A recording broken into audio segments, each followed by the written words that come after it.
കൊച്ചിയിലെ ഫ്ളാറ്റിൽ നിന്ന് പിടിക്കപ്പെട്ട ഡ്രഗ്സിന്റെ ഡീറ്റെയിൽസ് ആണ് നിങ്ങൾ ഈ കാണുന്നത്. സ്വാർത്ഥ താല്പര്യത്തിന് ഈ ഇന്ത്യ എന്ന് പറയുന്ന ഒരു രാജ്യത്തിനെ അല്ലെങ്കിൽ ഇന്ത്യയിലുള്ള ആൾക്കാരെ തമ്മിൽ തല്ലിച്ചിട്ടല്ല പടം പിടിക്കേണ്ടത്. അപ്പോൾ ഇങ്ങനെയാണോ മതസൗഹാർദ്ദം കാണിക്കേണ്ടത്? അദ്ദേഹം തമ്മിലടിപ്പിക്കുകയല്ലേ പ്രിയ സുഹൃത്തുക്കളെ ചെയ്യുന്നത്? അത് സൽമാൻ ഖാൻ നമ്മുടെ മോദിനെ തുണച്ചിട്ടുള്ള ഒരു പോസ്റ്റാണ് നിങ്ങൾ കാണുന്നത്. ഈ പൃഥ്വിരാജിനെ പോലെയുള്ള ഒരു വ്യക്തിക്ക് സിനിമ എടുക്കാൻ അറിയത്തില്ല എന്നുണ്ടെങ്കിൽ ഇദ്ദേഹത്തിന്റെ ഡയറക്ഷൻ പോയി സൽമാൻ ഖാൻ ഈ ഗണപതി പൂജയ്ക്ക് പോകുന്ന ആളാണ്. സൽമാൻ ഖാൻ, ഷാറുഖ് ഖാൻ ഒക്കെ പോവാറുണ്ട്. അത് തന്റെ സ്വാർത്ഥതയ്ക്ക് വേണ്ടി ആര് തമ്മിൽ തല്ലി ചത്താലും കുഴപ്പമില്ലെന്നുള്ള ആ ഒരു ചിന്താഗതിക്കുമാണ് രണ്ടാമത്തെ നന്ദി എന്ന് പറയുന്നത്. ഇനി മൂന്നാമത്തെ നന്ദി എന്ന് പറയുന്നത് തന്റെ സ്വാർത്ഥ ലാഭത്തിന് വേണ്ടി മുസ്ലിങ്ങളെ ബിസിനസിന് വേണ്ടി ഉപയോഗിച്ചു. എല്ലാവർക്കും ജോബീന ജുവൽ വണ്ടേഴ്സ് വ്ലോഗിലേക്ക് സ്വാഗതം. പ്രിയ സുഹൃത്തുക്കളെ, ഡിയർ ഫ്രണ്ട്സ്, ഞാൻ ഒരു പുതിയ ചാനൽ തുടങ്ങിയിട്ടുണ്ട്. അത് പൊളിറ്റിക്സുമായി ബന്ധപ്പെട്ട ചാനലാണ് കേട്ടോ. അതിന്റെ പേര് HFM ബൈ മീനു സ്വീറ്റി എന്നാണ്. നിങ്ങൾ ഈ കാണുന്നതാണ്. അപ്പോൾ നിങ്ങൾ ദേശസ്നേഹികളാണെങ്കിൽ നിങ്ങൾക്ക് ഈ ചാനൽ ഉറപ്പായും സബ്സ്ക്രൈബ് ചെയ്യാം. അല്ലാതെ നിങ്ങൾ മതഭ്രാന്തരാണെങ്കിൽ സബ്സ്ക്രൈബ് ചെയ്യണമെന്നില്ല കേട്ടോ.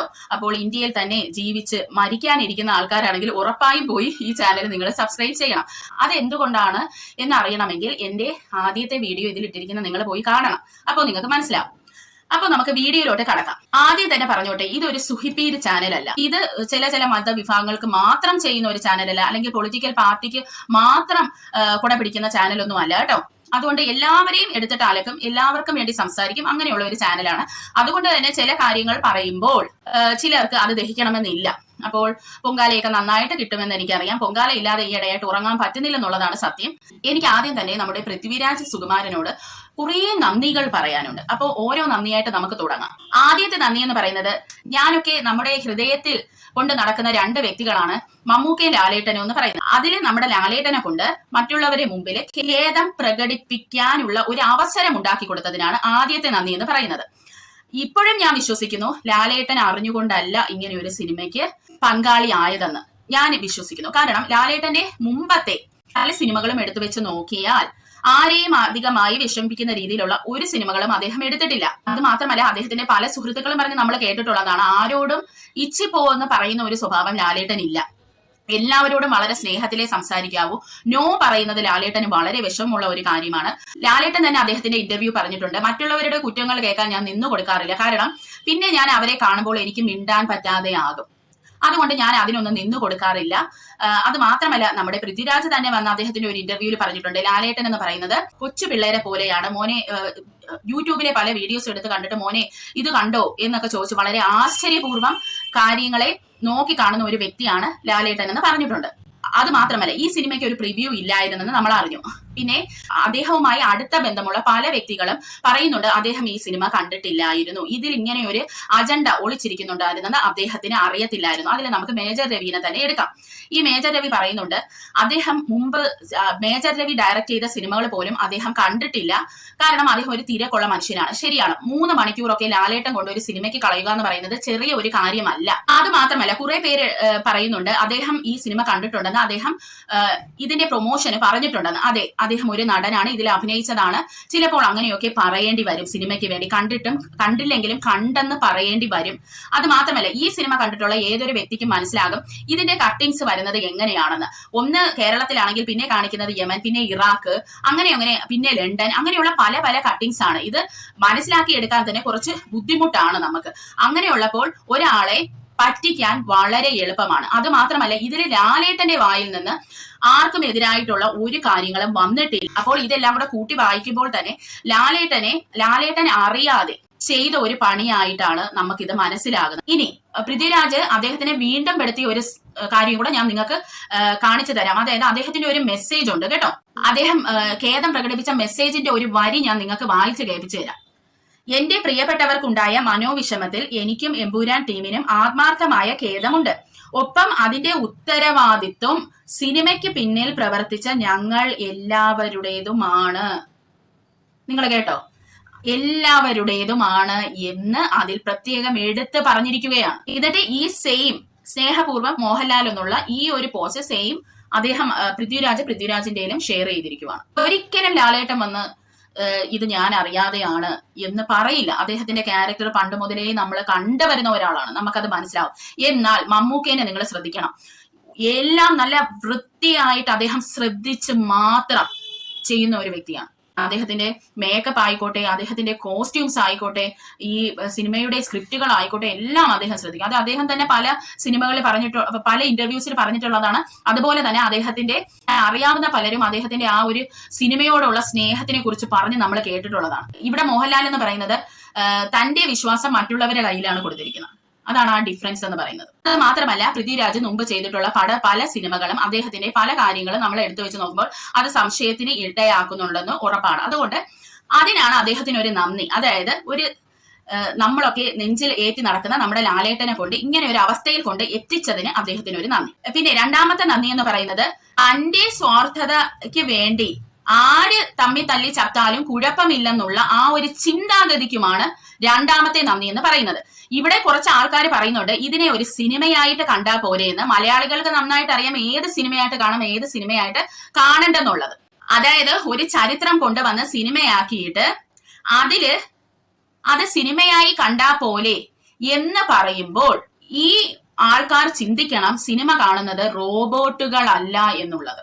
ഇനി മൂന്നാമത്തെ നന്ദി എന്ന് പറയുന്നത് തന്റെ സ്വാർത്ഥ ലാഭത്തിന് വേണ്ടി മുസ്ലിങ്ങളെ ബിസിനസിന് വേണ്ടി ഉപയോഗിച്ചതിന്. അത് മാത്രമല്ല, എത്രയോ കൊല്ലം കഴിഞ്ഞ് കേരളം പിടിക്കാനിരുന്ന BJPക്ക് എത്രയും വേഗം തന്നെ അത് സാധ്യമാക്കി കൊടുത്തതിനുമാണ് മൂന്നാമത്തെ നന്ദി. ഇനി നാലാമത്തെ നന്ദി എന്ന് പറയുന്നത് ഈ സിനിമ കണ്ടപ്പോൾ എനിക്ക് സത്യം പറഞ്ഞാൽ മനസ്സിലായില്ല ഇത് ഗുജറാത്ത് കലാപമാണ് കാണിക്കുന്നതെന്നൊന്നും എനിക്ക് മനസ്സിലായില്ല. ഈ ഹിസ്റ്ററിയും ജോഗ്രഫിയും ഒന്നും കണ്ണിനെടുത്താൽ കണ്ടുകൂടാത്ത ഒരു വ്യക്തിയാണ് ഞാൻ.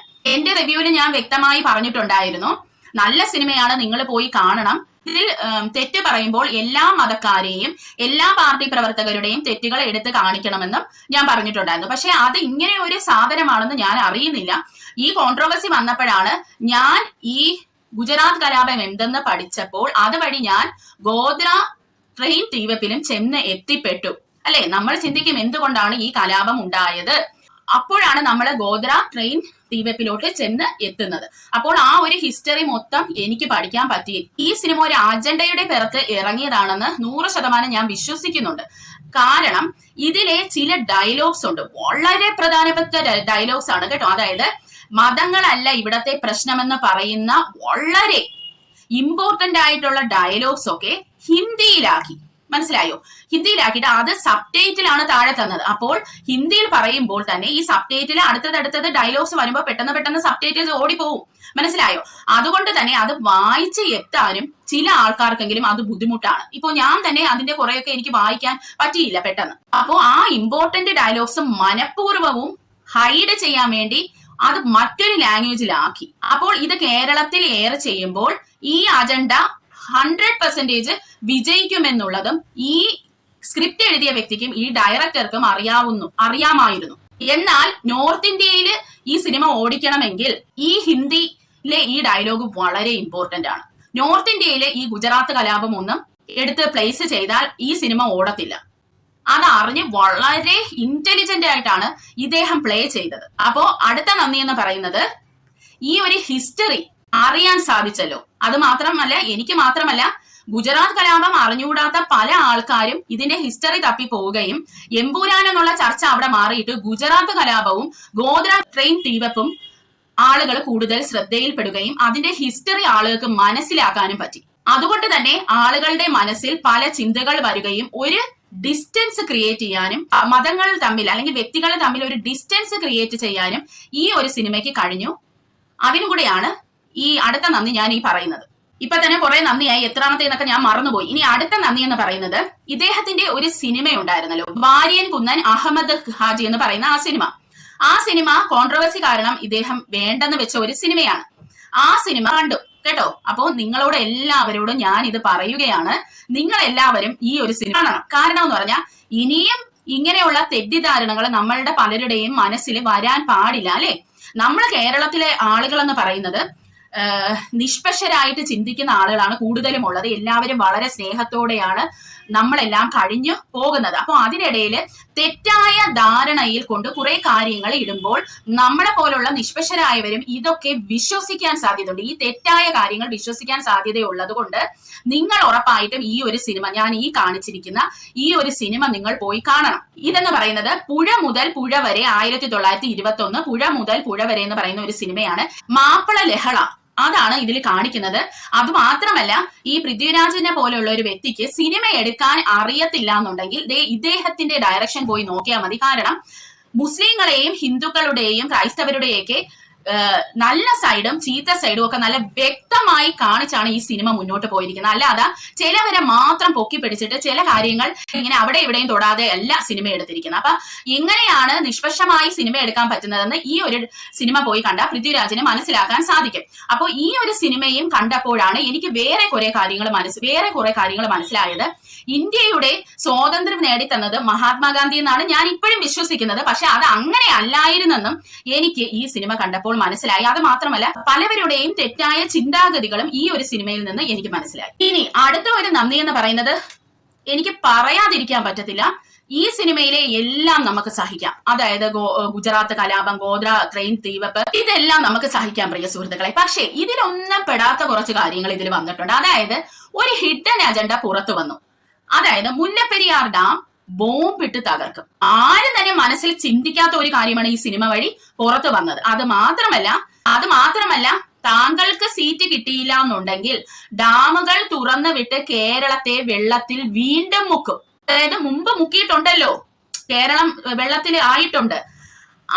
അതിനെ പറ്റിയും ഇതിൽ പറയുന്നുണ്ട്. അതായത് അതൊക്കെ അറിഞ്ഞുകൊണ്ട് എന്തോ അജണ്ടയുടെ പിറകിൽ ചെയ്തതാണെന്നാണ് ഈ സിനിമയിൽ പറയുന്നത്.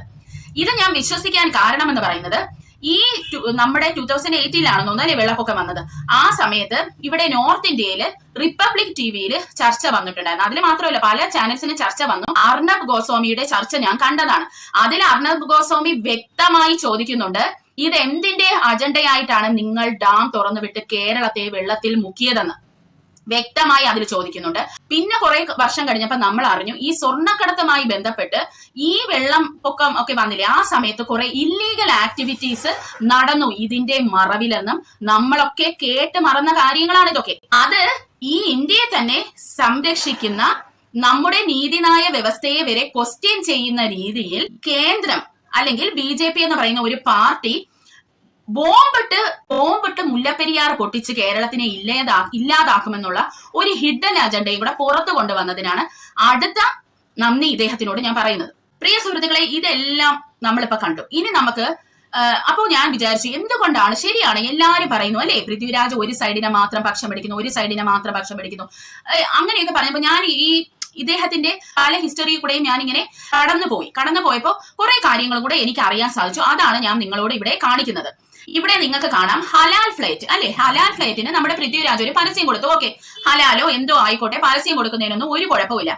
പക്ഷെ ഞാൻ ഞെട്ടിപ്പോയി എന്തുകൊണ്ടെന്ന് വെച്ചാൽ, ഈ പബ്ലിക്കിൽ വന്ന് താൻ ഒരു സംഭവമാണ്, അല്ലെങ്കിൽ താൻ എല്ലാം ലീഗലായിട്ടേ കാര്യങ്ങൾ നടത്താറുള്ളു എന്നൊക്കെ പറഞ്ഞ് മറ്റുള്ളവരുടെ മുമ്പില് താൻ വളരെ പെർഫെക്റ്റ് ആണെന്നുള്ള ഒരു ഇത് ക്രിയേറ്റ് ചെയ്യുന്നത് പുള്ളിയുടെ ഒരു മെയിൻ ഹോബിയാണല്ലോ. അപ്പൊ അങ്ങനെയുള്ള ഒരു വ്യക്തി ഈ ഹലാൽ ഫ്ലൈറ്റിനൊക്കെ പരസ്യം ചെയ്യുമ്പോൾ നമ്മൾ തന്നെ സ്വയം അന്തം വിട്ടു പോയാണ്. കാരണം അതെന്ന് പറയുന്ന ഒരു ഡിവിഷൻ ആണ് അവിടെ വരുന്നത് അല്ലെ. മുസ്ലിംസ് എന്ന് പറയുന്ന ഒരു ഡിവിഷൻ അവിടെ ക്രിയേറ്റ് ചെയ്യപ്പെടുവാണ്. അപ്പൊ അതിനൊക്കെ ഇദ്ദേഹം എന്തുകൊണ്ട് കൂട്ടുനിന്നെന്ന് പറഞ്ഞാൽ എനിക്കറിയില്ല. പിന്നെ രണ്ടാമത്തെ സംശയാസ്പദം, ഈ വാര്യൻകുന്നൻ അഹമ്മദ് ഹാജി എന്ന് പറയുന്നത് ഈ ഹിന്ദുക്കളെ ഒത്തിരി പേരെ വെട്ടിക്കൊന്നിട്ടൊക്കെ ഉള്ള ആളാണ് അദ്ദേഹം. ആ സിനിമ കണ്ടപ്പോഴും എനിക്ക് അങ്ങനെയാണ് മനസ്സിലായത്. പക്ഷേ മുസ്ലിങ്ങളെ എല്ലാവരും ഉണ്ടോ എന്ന് എനിക്ക് അറിയത്തില്ല കേട്ടോ. മുസ്ലിങ്ങളിലെ കുറച്ച് ആൾക്കാരെങ്കിലും ഇദ്ദേഹത്തെ ഒരു വലിയ സംഭവമാക്കിയാണ് വെച്ചിരിക്കുന്നത്. ഇദ്ദേഹം വലിയ എന്തോ കാര്യം ചെയ്തതെന്ന് പറഞ്ഞാണ് അദ്ദേഹത്തിനെ പൊക്കി പിടിച്ച് വെച്ചിരിക്കുന്നത്. ആ അദ്ദേഹത്തിനെ വെള്ളപൂശിയുള്ള ഒരു സിനിമയ്ക്ക് വേണ്ടിയാണ് പൃഥ്വിരാജ് നായക വേഷം വെച്ച് ഇങ്ങനെ ഒരു സിനിമ പോസ്റ്ററൊക്കെ അടിച്ച് അത് വന്നത്. അപ്പൊ അത് നമുക്ക് സംശയാസ്പദമാണ്. കാരണം always he's on the one side. ഒരിക്കലും ഇപ്പുറത്തെ സൈഡിനെ പറ്റി ചിന്തിക്കുന്നില്ല, ഇല്ലെങ്കിൽ നിഷ്പക്ഷമായി നിൽക്കുന്നില്ല. കാരണം അദ്ദേഹം ഒരു സെലിബ്രിറ്റിയാണ്. അപ്പൊ അദ്ദേഹം എന്താണ് മറ്റുള്ളവർക്ക് കാണിച്ചു കൊടുക്കേണ്ടത്? മത സൗഹാർദ്ദം, സ്നേഹം, ഇതൊക്കെയല്ലേ കാണിച്ചു കൊടുക്കേണ്ടത്. Always on the one side മാത്രം നിൽക്കുമ്പോൾ അത് ക്വസ്റ്റ്യനബിൾ ആണ് അല്ലേ. ഇനി കേന്ദ്ര സർക്കാർ CA എന്ന് പറയുന്ന ഒരു കാര്യം കൊണ്ടുവന്നു. അങ്ങനെ കൊണ്ടുവന്നപ്പോൾ അദ്ദേഹം പോസ്റ്റ് ചെയ്തതാണിത്. അതായത് ഈ എരുതിയിൽ എണ്ണ ഒഴിക്കുന്ന കാര്യമാണ് അദ്ദേഹം ചെയ്തത്. അത് കഴിഞ്ഞിട്ട് സേവ് ലക്ഷദ്വീപ്, അവിടെ കാര്യങ്ങളൊന്നുമില്ല, അതാണ് ഇതാണെന്ന് പറഞ്ഞു വന്നു. പ്രധാനമന്ത്രി അവിടെ ഇംപ്രൂവ്മെന്റ് കൊണ്ടുവരാൻ നേരത്തെ അതിനെതിരായിട്ട് ഇദ്ദേഹം വന്ന് സംസാരിക്കുന്നു. അങ്ങനെയുള്ള അതായത് ഒരിടത്തൊന്ന് പറയും, മറ്റിടത്ത് വേറൊന്ന് പറയും. ഒന്നിനും ഒരു സ്ഥിരത ഇല്ലാത്ത പോലെയാണ് നമുക്ക് ഫീൽ ചെയ്യുന്നത്. ഈ ഇംപ്രൂവ്മെന്റ് അവിടെ കൊണ്ടുവരുന്ന സമയത്ത് ഓൾറെഡി കേന്ദ്രം എന്ന് പറയുമ്പോൾ BJP ആണല്ലോ, ഒരു സംഖ്യ ഇതാണ്.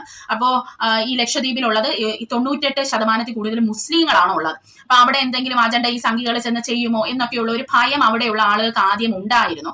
അപ്പൊ അതില് എരുതിയിൽ എണ്ണ ഒഴിക്കുന്ന കണക്കാണ് സേവ് ലക്ഷദ്വീപ് എന്നൊക്കെ പറഞ്ഞ് അന്നേരവും ഈ അണ്ണം വന്നിട്ടുണ്ടായിരുന്നു അവിടെ. മനസ്സിലായോ? മാൽദീവ്സും ഇന്ത്യയുമായി ഒരു പ്രശ്നം വന്നു. അതായത് ലക്ഷദ്വീപിലെ പ്രധാനമന്ത്രി പോയിട്ട് അവിടെ ഒരു ടൂറിസ്റ്റ് പ്ലേസിന് പോലെ ഒരു ഫോട്ടോയൊക്കെ എടുത്തിട്ടപ്പോൾ അവർക്ക് അത് പിടിക്കാതെ അവരെന്താണ് പറഞ്ഞത്, ലക്ഷദ്വീപിന് മാൽദീവ്സിനെ പോലെ ആകാൻ കഴിയില്ല, അവിടെ എല്ലാം റൂമുകളിലെല്ലാം മണമായിരിക്കും, നാറ്റമായിരിക്കും എന്നും പറഞ്ഞ് വലിയൊരു കോൺട്രവേഴ്സി ആ സമയത്ത് വന്നിട്ട് മാൽദീവ്സ് ടൂറിസം പോലും ഇന്ത്യൻ ടൂറിസം നിർത്തിവെച്ച സംഭവങ്ങളൊക്കെ നമ്മൾ കണ്ടിട്ടുള്ളതാണ്.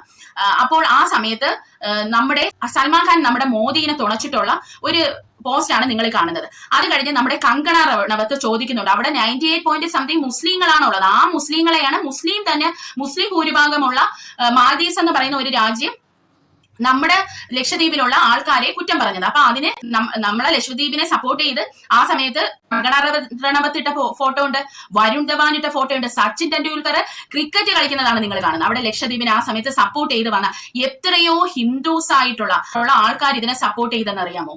ഇവിടെ നിങ്ങൾ എന്താണ് കാണുന്നത്? മത സൗഹാർദ്ദം ആണ് നിങ്ങൾ ഇവിടെ കാണുന്നത്. ഇനി നിങ്ങൾക്ക് ഇവിടെ കാണാം, നമ്മുടെ സൽമാൻ ഖാൻ ഈ ഗണപതി പൂജയ്ക്ക് പോകുന്ന ആളാണ്. സൽമാൻ ഖാൻ, ഷാറുഖ് ഖാൻ ഒക്കെ പോകാറുണ്ട്.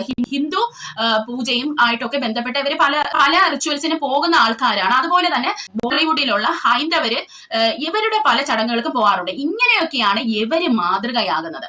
ആ സമയത്താണ് നമ്മുടെ പൃഥ്വിരാജ് അന്ന് മോദിജി നല്ലൊരു കാര്യം ചെയ്തപ്പോൾ, അല്ലെങ്കിൽ ഇത്രയും ആൾക്കാർ അന്ന് ആ ലക്ഷദ്വീപിലെ ആളുകളെ കുറ്റം പറഞ്ഞപ്പോൾ, അല്ലെങ്കിൽ ഇന്ത്യക്കെതിരായിട്ട് വന്നപ്പോൾ ഈ അണ്ണനെ നമുക്ക് കാണാൻ കഴിഞ്ഞില്ല. ഒരിടത്ത് ഒരു പോസ്റ്റുമായിട്ട് വന്നില്ല. മനസ്സിലായോ? കുറെ പേര് പറയുന്നു അണ്ണൻ ഭയങ്കര നട്ടലുള്ള ആളാണെന്ന്. ഇപ്പോ വഖഫിന്റെ കാര്യം തന്നെ നമുക്ക് പറയാം. മുൻപത്തെ ആൾക്കാരുടെ കാര്യത്തിൽ എന്തെങ്കിലുമായിട്ട് അദ്ദേഹം വന്നു.